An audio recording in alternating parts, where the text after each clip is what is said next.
And so there's, for me, a couple of things that we failed to do as folk who are interested in this whole question, and that is we failed to question the fundamental relationship of black people to capitalist society. Mm-hmm. We're talking about, you mentioned using dead prez as an example to get folk interested in these other things. We have to remember the fact that dead prez is distributed by the same corporation that distributes Jay-Z. And so when we tell kids, well, you know, let's support the positive rap, that corporation that produces that positive rap doesn't care because they're producing Jay-Z too. So every dollar you put in, that you thinking you're putting in dead prez pocket, and 90 cents on that dollar goes to Columbia Records, that 90 cents is going to be used, 85 cents of that 90 cents is going to be used to help promote Jay-Z. You see? And so we have to begin to have a different understanding of the relationship here. I think that we need to begin to talk about, because I'm not disparaging what organizations like Jay's is doing. Hip-hop is a term. We can take that term, use it as we want, but we have to, but that's different than looking at the hip-hop industry, the recording industry, and its relationship to black culture.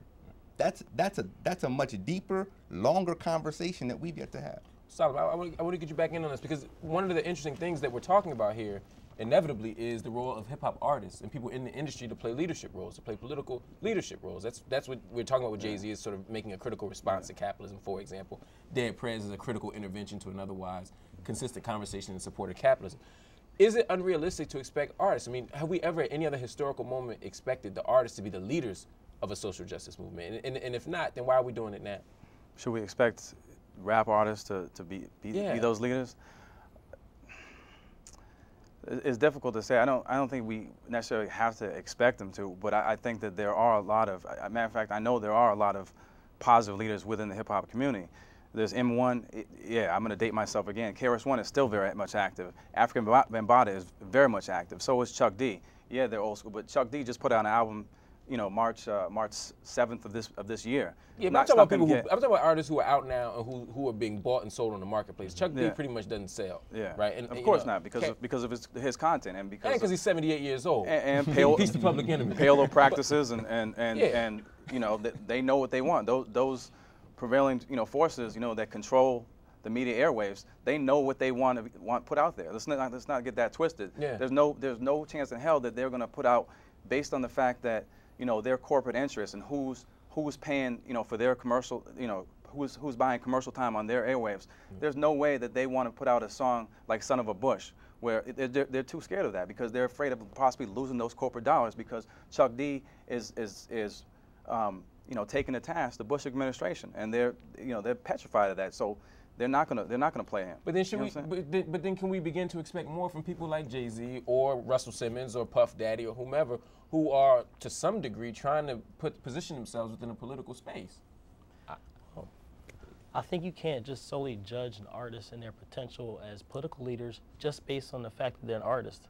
They have to be diverse. If you look at Paul Robeson, who was a leader politically and also artistically, if individuals like that who have political ideology and are artists themselves and create music and beautiful things, they have potential to be leaders. But I think hip-hop has an unfair responsibility to social justice. We understand the context that we're in. We live in a regressive period where the conservatives have been in power and we have made a lot of backtracks with affirmative action and countless things. Hip-hop is not responsible for social justice. You look at, in the regressive period, the church has taken some hits. Is the church now not a vehicle for social change? Or academia, is that now not a vehicle for social change? I think we have to look at the context. Given that our communities and a lot of progressive issues have not had a lot of success, I don't think is a result of the lack of potential that hip-hop has had. I think that when people come together and begin to question society and how we can provide alternatives and move forward, then hip-hop can have a contribution to that movement. But it seems what Brother Oware is saying, though, to some extent, the forces have co-opted our resistance, right? So they've actually bought and sold the things that we're using to fight the power. Well, it depends on your perspective. I mean, if a lot of people make the mistake, they look at what's on the videos and what they hear on the radio as like the absolute picture of what hip-hop is. That's totally not true. I mean, look at like hip-hop, what it's done in the classroom. There are a lot of local artists who are spoken word artists, who are MCs. A lot of people use hip-hop as mediums to talk about social justice issues. Those things are happening, and just to look at what's happening in the videos and what you hear on the radio as a total picture of what's happening within hip hop, I think is a mistake. And a lot of people who are using hip hop for social justice. I mean, there are a lot of campaigns. If you look, like Tookie Williams was assassinated by the U.S. government, but there were a lot of hip hop artists, a lot of people from the community who came out and stood for him and stood for people's right to live, even though they made mistakes in life. Definitely, definitely. I would say that the answer simply is just no, that we can't rely on hip hop artists, especially mainstream hip hop artists, we can't depend on them to be leaders.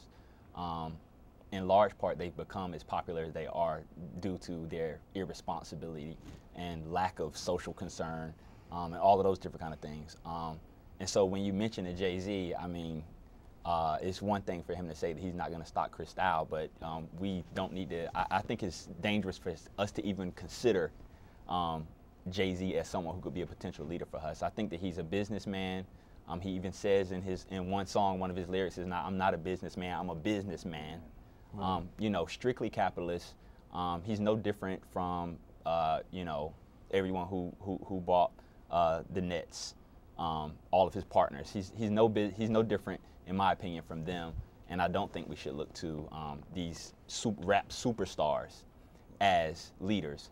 Where I do think we can find leadership is in, and I don't like to use the term, but hip hop generationers, for lack of a better term. Yeah. So the people here on the stage that have some familiarity with hip hop, that understand hip hop, that critique hip hop, that understand the politics of hip hop and those sorts of things. So I think there's people that, you know, may live on blocks, may live on the block and those sorts of things that are involved with hip hop, but they're not superstars. I think those are the people who can be the leaders within the hip hop community. That's definitely, that's I think a tremendous point that you make.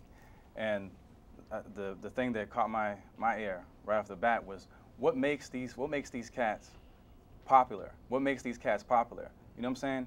Because there's some cats just like us who are very concerned with you know, social activism, and we're a part of that hip hop generation, and they also rap. There's a brother in D.C. by the name of Asheru, who's collabed on everyone's album from Mos Def to Talib.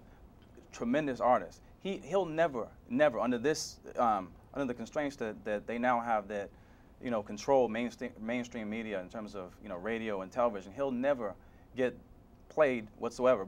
Unequivocally, I know for a fact that if some of his songs, like Track Runners, if they play that, I guarantee you it will be a hit. But, you know, I like to look at what makes these cats popular, what makes them popular. And what makes them popular is the folks that are promoting them. You know what I'm saying? That are promoting them. And look at payola practices. You know, the first week that the Whisper song came out, you take that beat away, that song is garbage. That's my opinion. The first week it came out, it was played on New York City's own Power 105 146 times because of payola practices. And we know that payola practices are illegal.